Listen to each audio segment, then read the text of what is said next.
Hey, what's going on, guys? We're live. I can't tell how many of you guys are inside here. So if I get any viewers in here right now, let me know down in the comment section.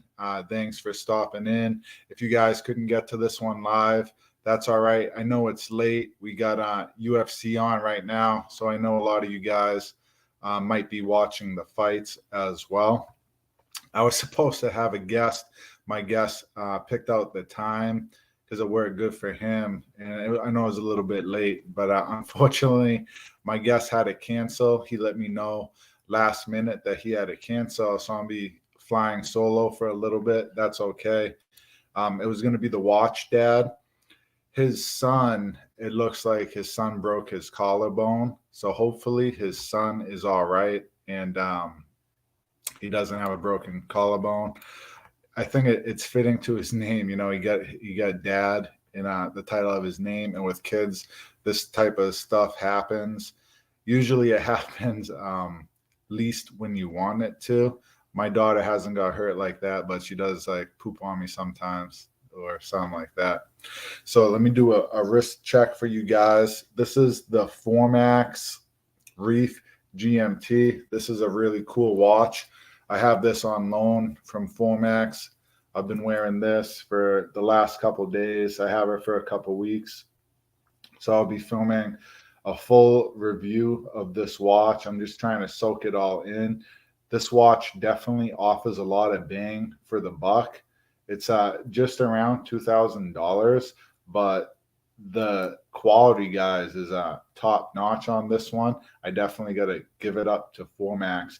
I think quality wise, they definitely are up there, you know, with Rolex. They're up there with my Omega. And if there was a different name on the dial, definitely you could be asking at least $1,000, $2,000 more dollars for this watch. So I definitely recommend checking them out. But make sure you guys check out my full review on this.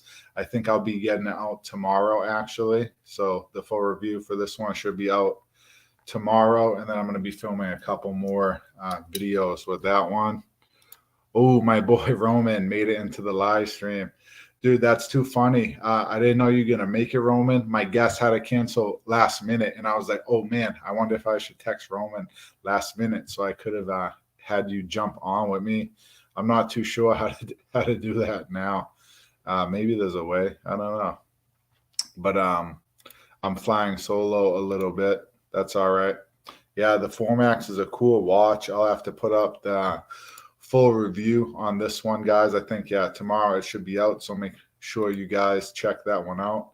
But let me know what you guys want to talk about, Roman, if you get any questions. ETA, Everything Automotive, Spike the Dog, if you guys get any questions. Because I had some topics I wanted to cover with my guest, but he had to cancel last minute. His son was injured, unfortunately. There are a couple of things I wanted to talk about. Tag Heuer is one of them. Tag Heuer is one of those brands that gets a lot of hate in the watch community. They're just, not that people hate them all the time, but they're just like not the first watch on everybody's list of something they watch. I've recently watched all the James Bond movies, and in some of those older movies, Bond actually wears a Tag Heuer. He wears one of the vintage Heuers. It was a quartz watch, the Night Diver. His was full black PVD. It's a really cool watch if you haven't seen it. And the funny thing about that, I was watching About Effing Time, which is, you know, the big podcast with a couple different YouTubers on it, and George Bamford's always talking about Tag Heuer. He must mention him 10 times a show. It's almost like you want to play a drinking game, drink every time George Bamford, you know, says Tag Heuer. But he brought in one of those vintage Night Divers, and it was just beautiful. Hello, everybody. Hey, Dave. Nice you could stop in. We're good. Just flying solo right now because my guest had to bail out last minute. But we're talking vintage Heuer right now. I think they're pretty cool. So I was looking around on eBay, and I actually found a vintage Tag Heuer Night Diver. A little different. It was the series 1500, so it wasn't the 1000 series. but it's pretty close. It still has that night diver dial. Little differences, like the logo is the red and green. It's not a black logo, but the price was just so good that I had to pull the trigger on that watch. It's coming from overseas. It's coming from eBay. And that's a cool watch because, like I said, Bond wore a similar watch in one of the Bond movies. But also, I was born in 1990, and that watch was released in 1990. It ran from 1990 to 1997. So it's kind of like a birth year watch for me, and I think that's pretty cool. So I'll definitely be showing off that watch and giving it a full review when I get that watch in. Somebody asked, is so PRX a Ballade for the money? It's not an issue. What's your call? Oh, money not an issue? I mean, I love the PRX. The PRX, I think, like it's out with that. Everybody knows the PRX is a lot of value for money. Everybody's talking about it now. Everyone's almost talking about it too much. It's almost like the YouTuber special. If you look in a YouTuber's watch box, they're going to have some sort of Rolex, probably a Submariner, Omega Seamaster, and they're going to have a Tissot PRX. But that's for good reason. I mean, the PRX is just such an awesome watch. The quality is so up there for the price, for under $1,000. I think they really knocked it out of the park in terms of quality and on terms of overall finishing, on comfort. It's such a comfortable, thin, light watch on wrist. They really did a good job with the integrated bracelet. Some people think it's like copying the Royal Oak and stuff like that, but it really isn't, because it's based on an older model from the 70s or the 80s. So I think that watch offers a lot, of bang for buck. So I'm going to have to go with the PRX, but the other watch isn't bad at all. You can't really go wrong with Tissot.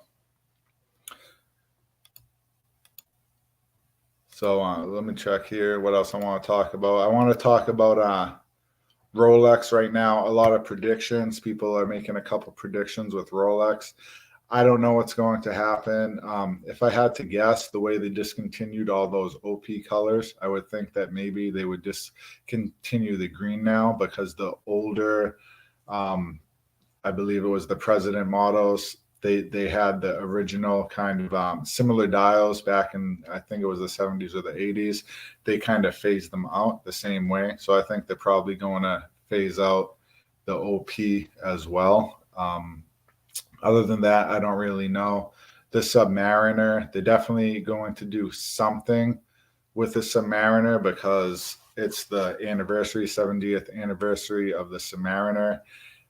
Knowing Rolex, it might not be something big. Some people are thinking they're going to bring back the Hulk. I don't think that's going to happen. Some people are thinking maybe they'll do like a platinum Submariner similar to the platinum Daytona. I think that might be more likely, but knowing Rolex, they would just do something super, super small, kind of below everyone else's expectations. So let me know what you guys think they might do down below, because I'm not sure. We're all guessing at this point, but you got to say something is going to happen with the Submariner. My boy right here says that he's a fan of the Milgauss. I like the Milgauss too.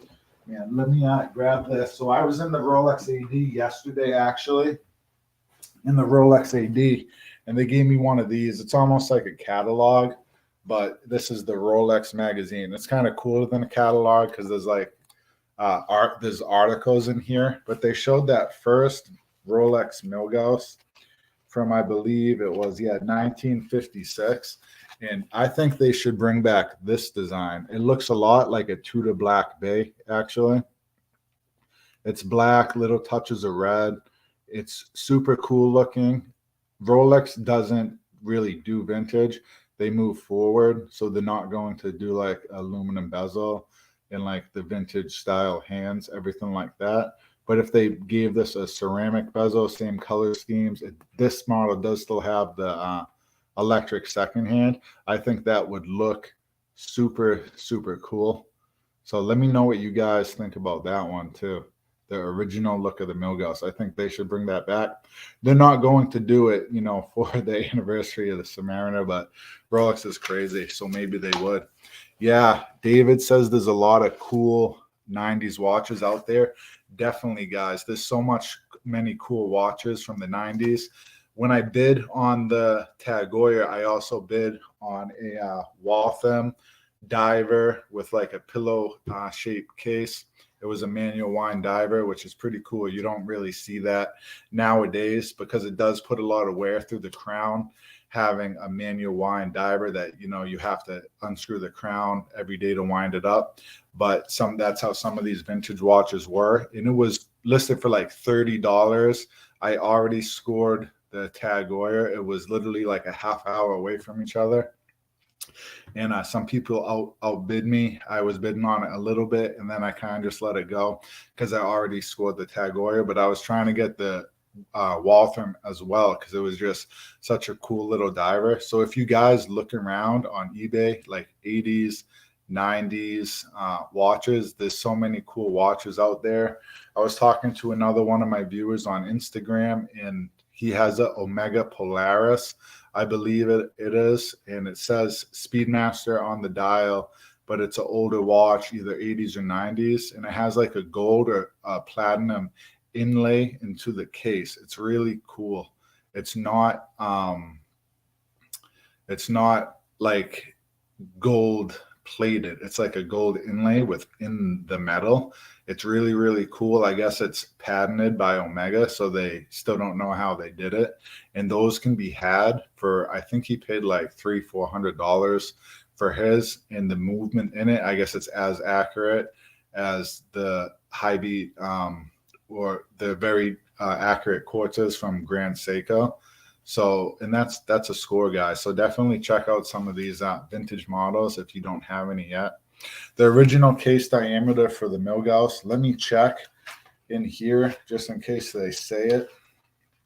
I'm not sure. I know it's going to be smaller because the original Submariner was 37 millimeters. Yeah, it doesn't say. It just talks about that it's resisted to 1,000 Gauss.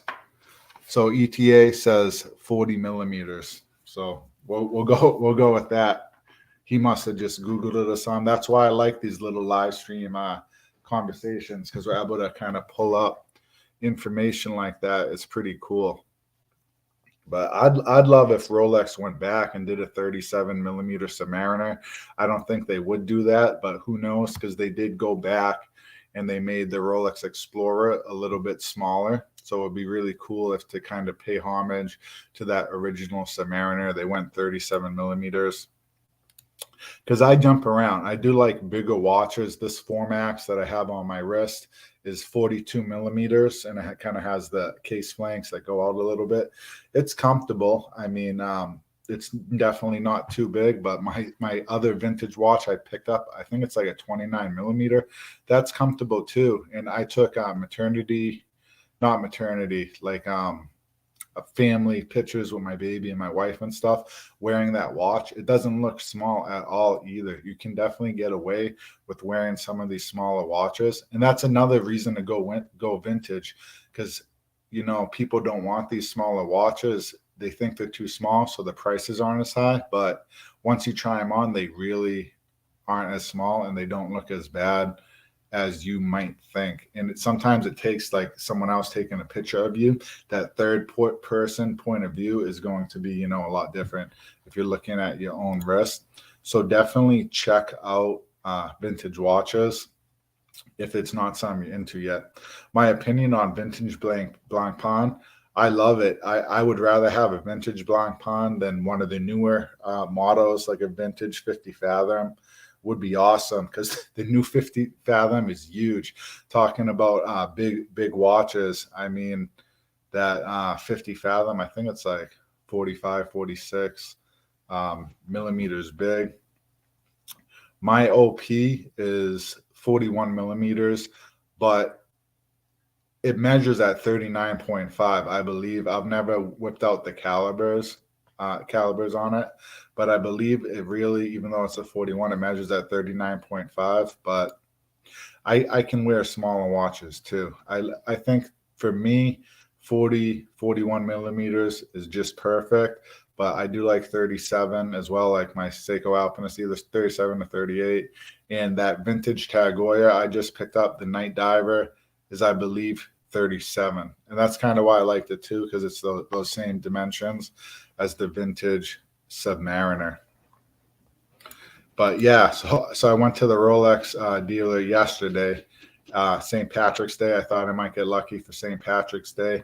They've had my name in there for a while. For a Submariner, I did buy 2 Rolexes.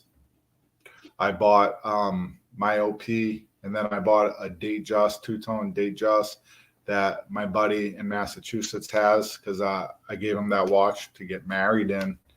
And then so I've spent, I think that's like $20,000, because it was like 6 and 15 and a half. And then I bought my Tissot PRX, same store. I bought a $99 G-Shock, same store. I've spent a decent amount of money in this store. I put my name down for a Submariner. They told me they'd get it to me in about 3 months. Never heard anything. And then it turns out the woman that I was working with, that I bought those 4 watches from, doesn't work there anymore. So now I'm kind of been talking to a different lady. She's really nice. She actually follows me on Instagram. So she's liking all my photos and stuff. So I'm kind of in her head all the time. I was in there. She goes, Brandon, I didn't forget about you. We just haven't had any of these watches. Like, I see you every day. You're always in my head. Like, I'm going to call you when I get one of these watches. I'm really, really after one of the GMT Masters. I told her I don't care about what bezel. I don't care about what bracelet. I just want a GMT Master, either the Pepsi or the Batman. To me, that's always been my favorite Rolex. I could almost call it quits with Rolex if I get one of those, because that's the watch I've always wanted. And, I'm just not that picky. But I actually told her I did not want the green one, because it's just so weird. Green's my favorite color. Do I have green on today? I don't have green on today, but I do have the green bezel in my Formex. The cool thing about this watch is that these bezels actually pop off. So that's the green bezel, but you can throw a stainless steel bezel on here. There's 6 different bezels. You could throw a blue one. You could throw a Pepsi, ceramic, stainless steel. It pops right off, which is counterintuitive, because you would think you'd knock it off, but there's no play. Once it's on there, it's on there. But I just don't want that left-hand drive, even though it's worth more on the secondary market, because it's just throwing me off, a little bit too much. Don't get the best handwriting and stuff. So to use my left hand to wind the watch, I think that's going to be like a little bit too much. Ooh, what's your thoughts on UFC? That's a good one, because I'm a pro fighter. As some of you guys know that I'm a pro fighter. I haven't fought in a little bit. I did post one of my fights on here, but probably Usman. Man, Usman's a beast. I don't know if he's fighting yet, but like if his fight's on right now, I'm not sure. I haven't been watching tonight, but I think Leon kind of got lucky. So hopefully Usman comes out with it. But where was I? Yeah, talking about the GMT Master. I got to get off topic for a little bit with the UFC. That's really what I'm after. But I told them, hey, I was talking to the other sales associate about a Submariner. I'd really like one of those too. And she said, well, does it matter if it has the date? And I said, no. I'll take either the standard Submariner, stainless steel, no date, Submariner date, which everyone calls a Submariner, even though it's the Submariner date, or of course the one with the green bezel, because like I said, green is my favorite color.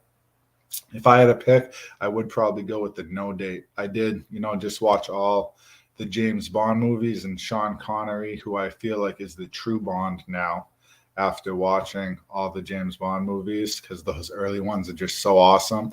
If you guys haven't seen them, they're all on HBO Max. Not all of them, but a lot of them. So check them out. He wears a Rolex Submariner in those earlier movies. It's that original 37 millimeter Submariner. So to feel like the true James Bond, Sean Connery, then I probably got to get a Submariner too. So yeah, I'm not picky, but these watches aren't coming in. They don't have any, or they would sell them to me. The lady, it was funny because she actually swore. She's like, Brandon, I really want to sell you a effing watch. That you got to leave here without a watch. Like, I don't like that. It like doesn't help me out. It doesn't help anybody out. So they're really acting like they don't have them.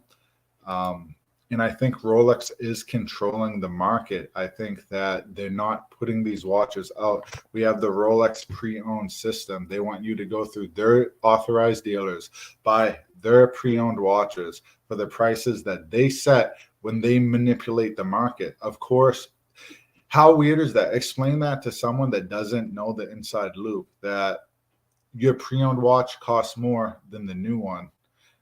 The only way that ever makes sense is if they keep it available so you're not able to get the new ones. You can never see a new one in the case because the pre-owned ones cost more than the new ones. So you're never going to see a Batman in the case again. You're never going to see a Submariner in the case again. You're never going to see a Daytona, whatever it is, in the case again, because the whole pre-owned thing isn't going to work. Yeah, those early GMTs are awesome. The bezels look so different, especially when they get a little age on them as well. I've seen your watch, and you've told me the story. That is a awesome story from your father. You had a couple of cool stories. Dave, I do talk to him as well. I talk to most of the people I can see in here right now. That's why I like my channel, because it's smaller. I am at the point, of course I want to grow, get my numbers up. It would be cool to be like the time teller and have 200,000 followers.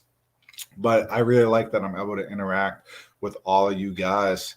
I love those early GMT Masters. So I would definitely get some like that as well, because they do have more character, I think, than the new ones. Visually, from a specs standpoint, new Rolex is awesome. Like the Easy Link system in the Oyster bracelets, the refinements to the Jubilee bracelets, ceramic, it's a great material and all. But those earlier vintage Rolex guys, that when these watches came out, it was like the new model from Rolex, and it was the hottest thing. Those are so cool, because Rolex hasn't done anything like that in a while. They haven't put out a completely new model. They've put out like rehashes of old models. But when's the last time we got a new master, like the GMT Master or the Yacht Master? I don't even know what's next. Ocean Master, whatever, Speed King. Who knows what they're going to call their next line, but they haven't released a line in a while. And the way they're going, I'm just not sure when they will. But when those watches were new, like the new GMT Master, those original GMT Masters, they're just so cool. And they were used like they were supposed to be used. Two pilots. Your dad was a pilot, and he had it for a very specific purpose back when there weren't cell phones, and it was hard to track, two different time zones for that specific purpose. It was, truly a tool watch, and it was used like that to have all those memories, all those stuff attached to it. It's just so cool. But yeah, I don't think anybody's getting new Rolexes from the AD anytime soon. At least not easy, not the hot ones. So I think Rolex prices are going to probably bounce back up. There was no watches in cases. There was actually one Datejust in the case. There's always been Datejust in the case. Not all the time. I have seen it completely empty. But that's what you'll see in the case. So they'll probably have all the pre-owned stuff, super high prices on sports models. The Datejust, you can usually find them a little less, especially precious metal versions in the case. Those might be a little less, so maybe buy that one new. But everything else, not going to happen. Yeah, I heard that the hollow linked bracelets are comfortable. You're not the only person to tell me that.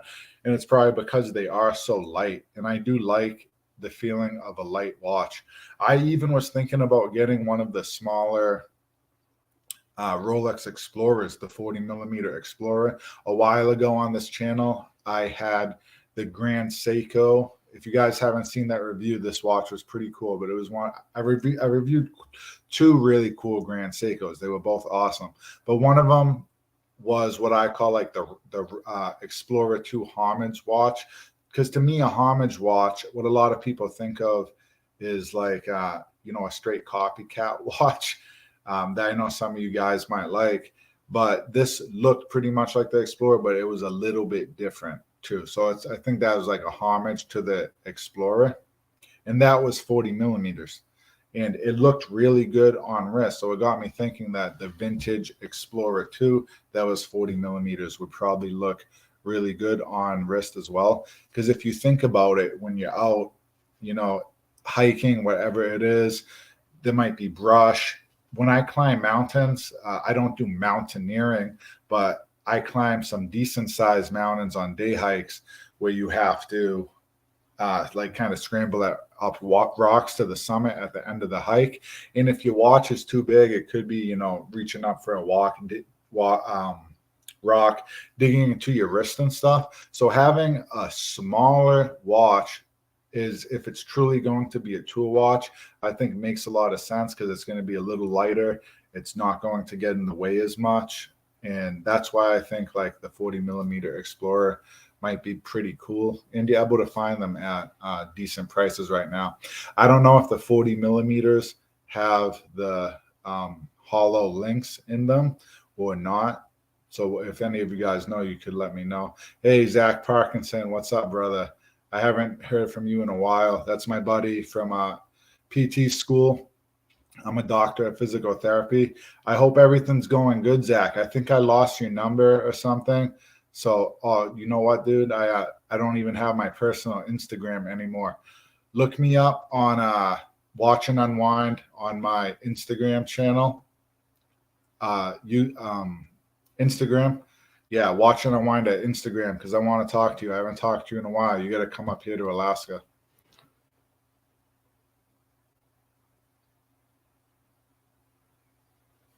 Yeah, so David says they were the official watch of Pan Am.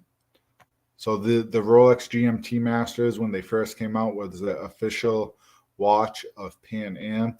They weren't issued by the airline though, and his dad was a navigator, and so we actually used the GMT for celestial navigation. That is so crazy to me. That is so cool that that watch was actually used like that, and that was like a groundbreaking tool at the time. I just think that's so cool. ETA has one of those Pagani Designs Explorer 2 GMTs. He loves it. He gets a lot of compliments.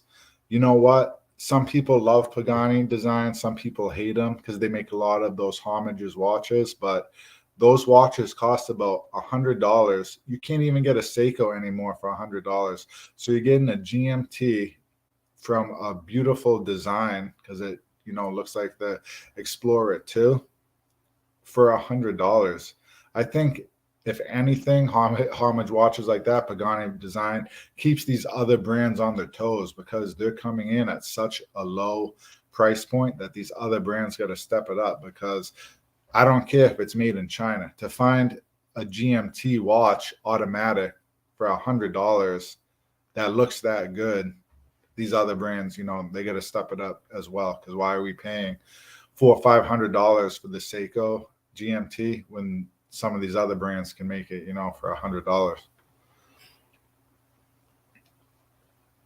So in 1953, Pan Am asked Rolex to provide a watch for 2 time zones at the same time. That's so cool. And Zach's going to hit me up. Good. We'll go fishing. My buddy Zach, who I haven't talked to in a couple of years, likes to fish. Alaska's the place to do it. I just hunted a moose too, dude. I haven't bought meat since November. I've just been eating this moose. I split it 2 ways. It was the first time I went out hunting. I've never learned. I grew up in the suburbs on the East Coast, so I haven't known, you know, how to hunt. It's hard to teach yourself.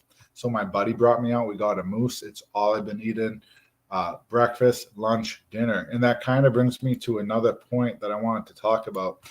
Do any of you guys have any experience with smartwatches? Because it's not something I cover on the channel a lot. And I'm doing a remote hunting trip in October. My buddy who took me out for the moose,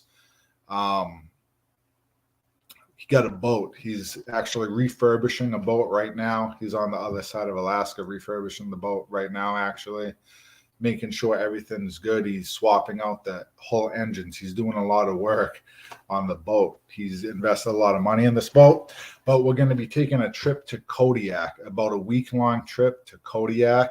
So we have to go over some open water where it's like if you're in trouble right there, there isn't anybody to come save you. And then we're going to be in Kodiak where it's also, super remote. The response time there isn't quick. It's not like some of the cities I know you guys live in. And there's the biggest bear population in Kodiak, I think, per capita. And the bears are giant. They're like double the size of regular Alaskan grizzly bears. They're just so big. So there's a lot of things that could go wrong. I was looking into some of those Garmin smartwatches so I could call like a SOS in case the boat gets capsized or something goes wrong on Kodiak. Some of them are solar, so they have like 99 days of power. I think on like, if you're not using it all the time, it's some sort of reserved mode, but 99 days of power. So then you can call the SOS off it if you need it. But I believe I found out that you also need another piece of equipment called the InReach. It almost looks like a walkie-talkie, but it's connected to satellites, and that has a SOS button on it. So you can activate the InReach from your Garmin watch. But at that point, the InReach is a couple $100. The watch is a couple $100. I activate SOS here, or I just do it right here. I think I'm just going to get the InReach and activate the SOS if I needed it on that. I really think that the smartwatches should have satellite connectivity by itself without that other piece of equipment. In my understanding, that is how I think it works right now. But if you guys know more than me, anyone in the chat right now or other people watching this video at another time, if you know more than me, just let me know, because I'm really trying to make sure. I don't think I'm going to have any issues on my hunting trip, but this is Alaska. Things happen, and I just want to, better be safe than sorry. It tastes exactly like beef, fresh beef. We process the whole thing ourselves. So it's pretty cool. I know exactly where this meat came from. Grass-fed, organic, very healthy animal. We used the whole entire animal.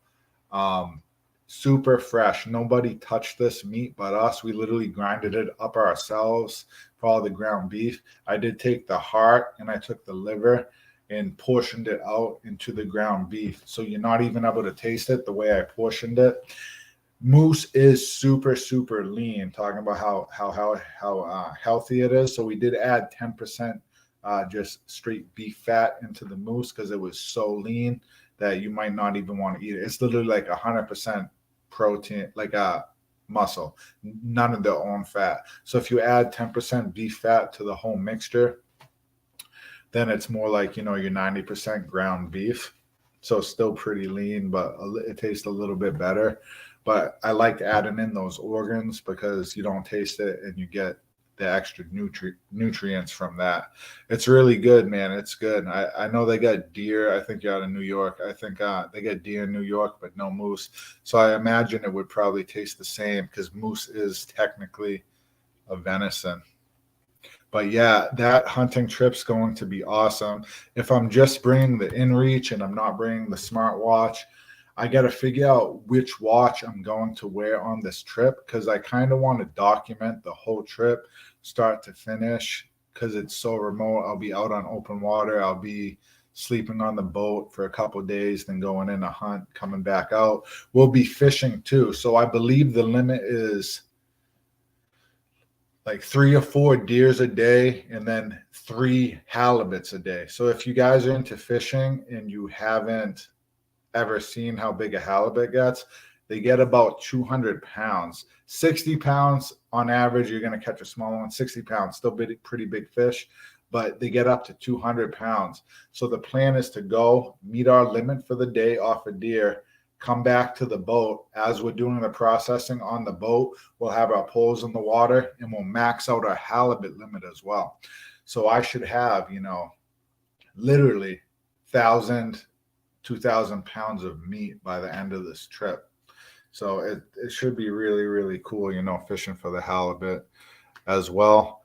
Hey, that's a good question. If I pay you for a pound of natural moose on dry ice, would you do it? Probably, man. Probably. I'm running out of moose right now. I've been eating through it, even though I had 400 pounds in November. Man, I've been eating through this moose. I don't have that much left. So I can't give you any of what I have left. But after I do this hunting trip in Kodiak, it will be for black-tailed access deer. After I do this hunting trip in Kodiak, or if I get another moose, message me on Instagram. I talk to you a lot. And I'll try to set you some up with like at least a pound so you can try it out, because I think that would be pretty cool. But yeah, man, so that's what I'll be up to. I think it would be pretty cool to film a video out there in the remote parts of Alaska. Right now for this Formex, this GMT, if you guys haven't seen this one, this is the Formex Reef GMT. I've been hiking around with this. I think I've got a couple cool videos. These GMT watchers, they always scream travel to me, but they always scream adventure, almost like, the Explorer 2. I like living in Alaska because I think I'm able to get some cool perspectives, some cool shots in my videos of nature that some of these other channels aren't able to get. So make sure you guys check out the review on this. It will be out tomorrow. And then I'm filming another video where I'm more in nature with this watch. So that will be a cool one to check out as well. Oh yeah, no deer around right now. That's too bad. Got nothing this last season. That happens. My buddy who took me out, he's told me plenty of times he don't got anything. So it happens. But hopefully next season. Yeah, I'll send you some. You used to harvest deer in Kentucky. I know you don't live there anymore. Else I would trade you some of what we got up here for some of what we got down there. But yeah, that's everything I wanted to cover. I think we talked Rolex a little bit, what's going on with them. Hopefully I'm able to get a GMT Master 2, because that's my Grail watch from Rolex. A Submariner would be awesome as well. That's of course a Grail. Tag Heuer, I will show you guys that vintage night diver as soon as I get it. It's on its way from England, so it had to come quite a bit away, but I think that it's in the States now, so that should be a really cool watch. This Formex is super cool. Check out the full review on it. Will be out tomorrow, I believe. And then smartwatches. Yeah, they sound like a good idea. Like, I think it would be good for hunting, for hiking, but if you're not able to call SOS without the inReach, just get the inReach. Like, why have to buy two pieces of equipment? It should be right on the watch. I know they got the Breitling Emergency. That watch is like $20,000. It has a SOS in it. And but you got to like kind of, it's like a big like tube or a string that you got to kind of take out and hold it upright and tie it to a tree. So it's not like the easiest thing to use. And I'm going to be out on a boat, so if something went wrong, I can't really like tie this giant tube to a tree. So it makes me think, $20,000 for this Breitling Emergency, is it even that functional of an SOS beacon? If you got to do it just right, you can't use it over water. So I think that's kind of crazy, kind of outdated on that watch. Yeah, the Formex is cool, guys. Andre can't wait. Yeah, so I think I'm gonna let you guys go, and unless there's any like last minute questions. Look like a smaller live stream today. I know it's late. UFC is on right now. Let's go Usman. I'm rooting for Usman, but I'm glad a couple of you guys could stop in. Wasn't expecting to fly solo again. I'm really hoping that my buddy, the watch dad, his kid's okay. He was in the hospital. He thinks his kid broke his collarbone. last minute right before this live stream was going to happen. That is what happens. I remember I had to cancel one of my early live streams because my baby, when my wife was still pregnant, the baby flipped upside down. And then we had to go to the doctor for them to flip the baby back up. Well, the baby's supposed to be upside down. So my baby was upright and we had to flip her back upside down. But I had to cancel my live stream. And that's kind of how things go. Something bad, never happens at a good time. I wish regular watches would add a complication that could count steps so my phone or smartwatch isn't needed. Check out Frederic Constant. So Frederic Constant, and you can get them for pretty cheap, not dirt cheap, probably around $500. They were $2,000 to $3,000 new. They have watches that look like a regular watch from a well-respected Swiss brand. Frederic Constant makes super nice watches. They have, some of their in-house movements, like the very thin movements. They have moon phases, some grand complications out of them. They're not a Swatch Group company. I forget what umbrella they're under, Frederic Constant, but they are super nice. They make a world timer, but they make like these hybrid watches that didn't sell as popular as they should have.